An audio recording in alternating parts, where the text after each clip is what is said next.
Liquor scam కేసులో అరెస్టైన BRS అధినేత కేసీఆర్ కుమార్తె ఎమ్మెల్సీ కవిత ఈడీ కస్టడీ ముగిసింది. ఇవాళ ఉదయం 11 గంటలకే సీబీఐ ప్రత్యేక కోర్టులో కవితను హాజరుపరచాల్సి ఉన్నప్పటికీ ఆలస్యంగా 11 గంటల 45 నిమిషాలకు హాజరుపరిచారు. కస్టడీకి ఇవ్వాలని ఈడీ, మధ్యంతర బెయిల్ ఇవ్వాలని కవిత పట్టుబట్టారు. అయితే ఈడీ వాదనలతో ఏకీభవించిన న్యాయస్థానం ఆమెకు 14 రోజుల జ్యుడిషియల్ రిమాండ్ విధించింది. ఏప్రిల్ 9వ తేదీ వరకు కవిత జ్యుడిషియల్ రిమాండ్లో ఉండనున్నారు. కోర్టు జ్యుడిషియల్ రిమాండ్ విధించిన నేపథ్యంలో ఆమెను తిహార్ జైలుకు తరలించేందుకు అధికారులు ఏర్పాట్లు చేస్తున్నారు. కవిత మధ్యంతర బెయిల్ పిటిషన్పై ఏప్రిల్ 1న విచారణ చేపడతామని న్యాయస్థానం స్పష్టం చేసింది.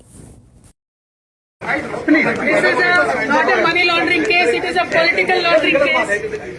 One accused has already joined BJP. Second accused is getting a BJP ticket.